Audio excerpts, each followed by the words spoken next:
Hello everyone, welcome back to Dakshata academy channel. तो कैसे आप सब और कैसे चल रही है स्टडीज। तो लास्ट टॉपिक हमने किया था आर्टिकल 13 और उसी सीरीज में आज का जो हमारा टॉपिक है इम्पोर्टेंट टॉपिक है।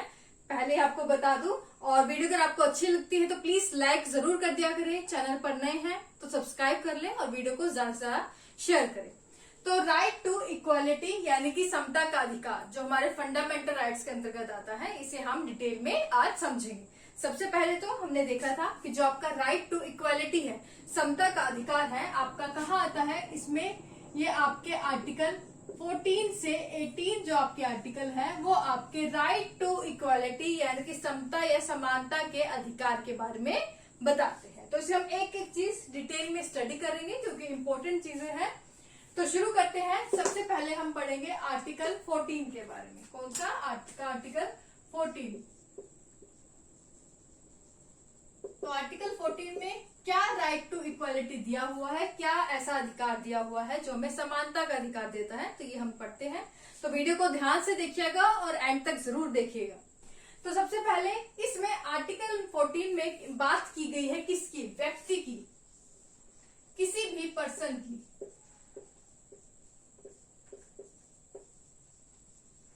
मतलब कोई जरूरी नहीं है कि जिस पर आर्टिकल 14 जो आपका समानता के अधिकार के अंतर्गत आता है कि ये जो अधिकार मिलेगा सिर्फ इंडिया के जो आपका नागरिक है, हमारा जो इंडियन सिटीजनशिप जिसके पास है, जो भारतीय नागरिक है, सिर्फ उनको ही ये अधिकार मिलेगा। क्योंकि यहाँ पर लिखा हो व्यक्ति, पर्सन कोई भी हो सकता है, फिर चाहे वो आपका इंडियन सिटीजन हो या ना हो, तो दोनों को ही ये आपका अधिकार मिलेगा। अभी क्या अधिकार है ये भी हम डिटेल में स्टडी करेंगे।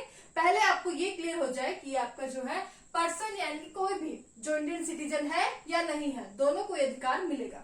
दूसरा जो आपका लीगल पर्सन है, इसमें और कौन आ जाते हैं, लीगल पर्सन यानी कि जो विधिक व्यक्ति, उनको भी अधिकार मिलेगा। विधिक व्यक्ति में कौन आती है, जो आपकी कॉर्पोरेशन है, कंपनीज है, निगम है, तो ये आपके इसके अंतर्गत आती है। तो ये चीज हमें पहले क्लियर होगी कि आर्टिकल 14 में जो है आपके कौन कौन शामिल है, किन्हें ये अधिकार दिया गया है।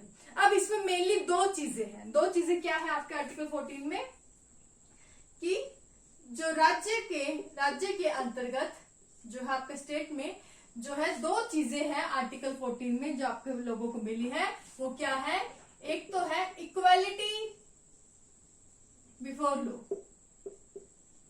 तो राज्य जो है आपको विधि के समक्ष जो समानता का अधिकार देता है, इक्वालिटी बिफोर लॉ, जिसका हिंदी में हम क्या कहते हैं, विधि के समक्ष समता या समानता। दूसरा इसमें आपको पॉइंट देना है, राज्य कहता है आपका इक्वल प्रोटेक्शन ऑफ लॉ।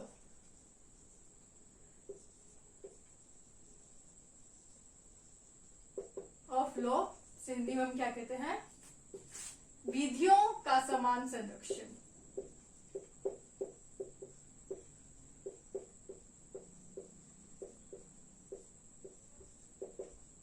अब इसमें क्या कहा गया है डिटेल में हम समझ लें। तो आर्टिकल 14 में क्या कहा गया है कि जो राज्य जो है किसी भी व्यक्ति को अधिकार देता है कि सभी जो है विधि के समक्ष जो है इक्वल होंगे, समान होंगे, इक्वालिटी बिफोर लॉ, यानी कि कोई भी पर्सन हो, आपका कोई भी पर्सन हो, उनके लिए जो है सभी के लिए जो लॉज है, कानून है, वो एक समान होंगे। डिपेंड नहीं करता कि जो व्यक्ति है वो आपका किसी हाई क्लास से, हाई इकोनॉमिक स्टेटस से है, लोअर इकोनॉमिक स्टेटस से है, चाहे कोई भी व्यक्ति हो, कितना ही फाइनेंशियल स्टेबल हो या ना हो, उन सभी के लिए जो लॉज है, जो कानून है, वो क्या होंगे, एक समान होंगे, सबके लिए इक्वल जो है कानून होंगे। और जो विधि के समक्ष समानता है, इक्वलिटी बिफोर लॉ है, ये आपका जो पॉइंट है वो आपका लिया गया है कहां से, ब्रिटेन से। याद रखें कहां से लिया गया, ब्रिटेन से, जिसमें कहा गया है कि लॉज के समक्ष जो है आपके कानून के समक्ष सभी समान होंगे, फिर वो आपका चाहे कोई भी हो, एक आपका हायर क्लास व्यक्ति हो या फिर जो लोअर क्लास या मिडिल क्लास व्यक्ति हो, सभी के लिए जो है कानून समान होंगे। अब दूसरा है इक्वल प्रोटेक्शन ऑफ लॉ यानी कि विधियों का समान संरक्षण। इसमें कहा गया है कि जो व्यक्ति जो सेम कंडीशन में होंगे, उन सेम कंडीशन वाले जो व्यक्तियों पर जो है एक जैसे कानून जो है वो लागू होंगे। तो यहाँ पर कंडीशन हो गई है कि विधियों का समान संरक्षण, इक्वल प्रोटेक्शन ऑफ लॉ, मतलब इक्वली उन्हें देखा जाएगा कि वो व्यक्ति किस कंडीशन में है, और उस कंडीशन के जितने भी व्यक्ति होंगे उन सब पर जो है समान जो है आपके कानून यानी कि जो लॉज है वो आपके लागू होंगे। इसका इजीली जो एग्जांपल है इसे समझने के लिए आप इनकम टैक्स को ले लीजिए। इनकम टैक्स में क्या है, सभी के लिए इनकम टैक्स समान नहीं है, कई व्यक्ति इनकम टैक्स देते ही नहीं है वो क्योंकि एलिजिबल नहीं है उसके लिए, और कई जो है बहुत ज्यादा इनकम टैक्स देते हैं जो कि आपके हायर क्लास जो पीपल्स है वो बहुत ज्यादा आपका इनकम टैक्स देंगे। तो इनकम टैक्स क्या है, इक्वल प्रोटेक्शन ऑफ लॉ है कि जो एक समान जो लोग हैं उन पर इक्वल कानून लगेगा, कि जो हायर क्लास के व्यक्ति हैं उन पर इक्वल कानून लगेगा कि आप जो है इतना ज्यादा टैक्स देंगे। जो ऐसे लोग जो लोअर क्लास है, मतलब जो एलिजिबल ही नहीं है आपके इनकम टैक्स देने के लिए, वो सेम लेवल पर आ गए तो उनको जो है नहीं देना पड़ेगा। कईयों को थोड़ा बहुत देना पड़ेगा, थोड़ा बहुत किसको, जो आपके एक स्ट्रेटजी बना ली गई है, एक लेवल निर्धारित किया गया है कि जिनके इतनी लेवल की जो इनकम है यानी कि जो इस लेवल पर आते हैं, जो इस सेम लेवल पर आएंगे उनको इतना इनकम टैक्स दिया जाएगा। मतलब इनकम टैक्स इस आधार पर निर्धारित किया गया है जिनकी सैलरी सेम है, एक तरह की है, सेम कंडीशन में वो है, तो आप जो है उनके लिए ये कानून बना दिया जाएगा कि आपको इतना इनकम टैक्स जो है आपका देना है। तो जो सेम कंडीशन में लोग होंगे उन पर जो है सेम कानून जो है लागू होगा। तो ये है आपका इक्वल प्रोटेक्शन ऑफ लॉ, विधियों का समान संरक्षण, और ये हमने कहां से लिया, आपका अमेरिका से।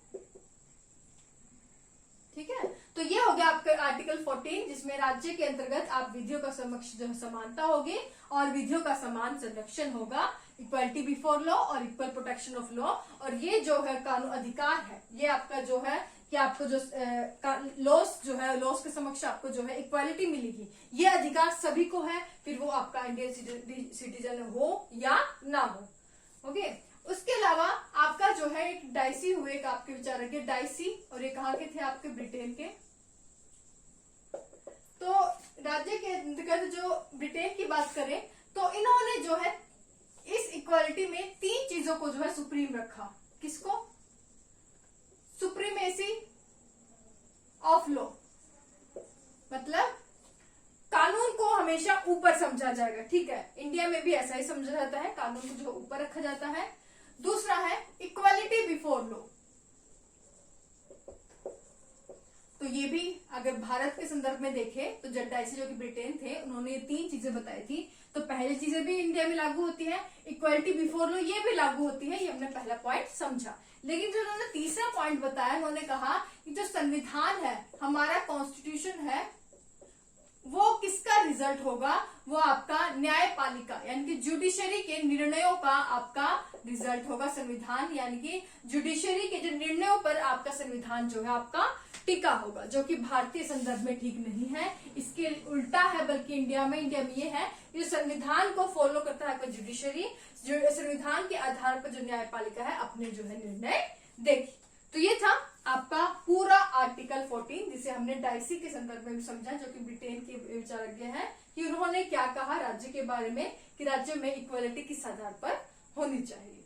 तो ये था आर्टिकल 14, लेकिन इसमें आपकी कुछ एक्सेप्शंस भी है, और एक्सेप्शंस क्या है वो देख लें।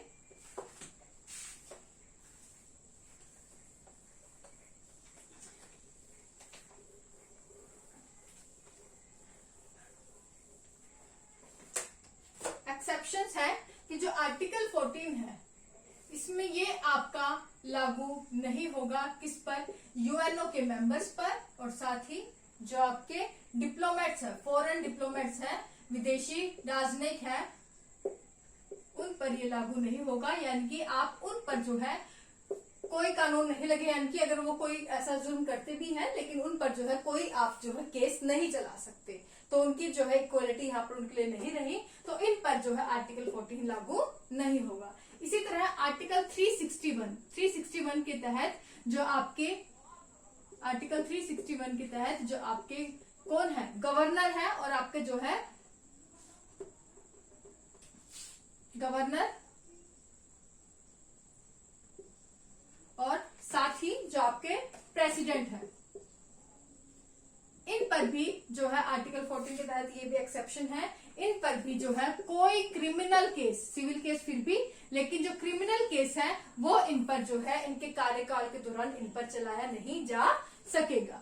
इसी तरह आर्टिकल 361A है, उसमें जो है प्रेस को स्वतंत्रता दी है, कि प्रेस को ये स्वतंत्रता दी है कि जो आप जो क्या कर सकते हैं, प्रेस को ये स्वतंत्रता दी है कि जो संसद में या विधानमंडल में जब चर्चा चल रही होगी, उनको जो निर्णय लिए गए हैं उन निर्णयों को, उनकी जो वहां पे वार्तालाप होगी, अगर उस चीज को अगर आप प्रेस में अपने न्यूज़पेपर्स में छापते हैं, लेकिन आपका जो औचित्य है, आपका जो मोटो है उस न्यूज के पीछे छापने का अगर जो मोटो है, उद्देश्य है, अगर वो ठीक है, किसी को हार्म पहुंचाने का नहीं है, वो समाज के प्रति ठीक है, तो उसके लिए प्रेस पर भी कोई जो केस है वो नहीं चलाया जा सकेगा। चाहे कुछ भी हो, उन पर भी कोई केस नहीं चलाया जा सकेगा, अगर उनकी जो आप कह सकते हैं कि नीयत अगर उनकी ठीक है। उसके अलावा है आपका आर्टिकल एक और 105 है, और एक आपको बताना है कि चलिए ये आर्टिकल मैं नहीं बताऊंगी, आप मुझे नीचे कमेंट करके बताइएगा कि एक और एक्सेप्शन है। एक है आपके जो संसद के सदस्य हैं, संसद सदस्य, और राज्य में जो आपके विधानमंडल, राज्य विधानमंडल है, उसके विधानमंडल के सदस्य। तो एक्सेप्शन है ये, और एक्सेप्शन क्या है अभी बता दूं, लेकिन उससे पहले आपको नीचे मुझे कमेंट करके वीडियो के बाद में बताना है कि जो संसद के सदस्यों को, अभी पहले मैं बता देती हूँ, उसके बाद आपसे क्वेश्चन पूछूंगी, तो ध्यान से सुनिएगा और कमेंट करके आपको जरूर बताना। तो आर्टिकल 14 के तहत ये एक और एक्सेप्शन है कि जो संसद के सदस्य हैं, संसद में जब कोई आपकी चर्चा चल रही होगी, उसमें जो ये लोग निर्णय लेंगे, उसके आधार पर, उन निर्णयों के आधार पर, इनकी चर्चा के आधार पर इन पर कोई भी मुकदमा, कोई भी केस दर्ज नहीं होगा। तो यहाँ भी ये अपवाद है। इसी तरह राज्यों में जो विधानमंडल है, उसके सदस्यों को भी जो विधानमंडल में लिए गए निर्णयों के पर चर्चा पर जो उन्होंने की थी, उस पर, इन पर, उसके आधार पर इन पर भी कोई केस नहीं चलाया जा सकेगा। अब आपको बताना है कि संसद के सदस्यों को जो ये आपका एक एक्सेप्शंस है कि उनको मुक्ति मिली हुई है कानून से, कि उनकी चर्चा के आधार पर संसद में जो हुई है उन पर कोई केस नहीं चलेगा, ये कौन से आर्टिकल में दिया गया है। तो ये आपको आर्टिकल का नाम बताना है, और यहाँ पे विधानमंडल सदस्यों को जो आपके एक उन्मुक्ति मिली हुई है कि उनमें जो विधानमंडल में जो चर्चा हुई है उसके आधार पर उन पर कोई केस दर्ज नहीं हो सकेगा, ये कौन से आर्टिकल में दिया गया है। तो ये दोनों आर्टिकल का नाम आपको नीचे कमेंट सेक्शन में बताना है। तो ये था आपका पूरा आर्टिकल 14, जो कि राइट टू इक्वालिटी यानी कि समता का अधिकार का पहला आर्टिकल है।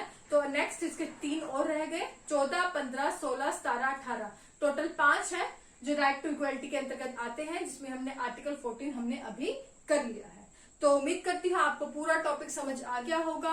कोई डाउट अगर रह जाए तो आप मुझे नीचे कमेंट करके पूछ सकते हैं, और वीडियो अगर अच्छी लगे तो प्लीज लाइक करें, शेयर करें, चैनल पर नए हैं तो सब्सक्राइब जरूर कर लें। आज के लिए बस इतना ही। Thank you so much, take care, और मुझे कमेंट करके जरूर बताइएगा आर्टिकल के नाम।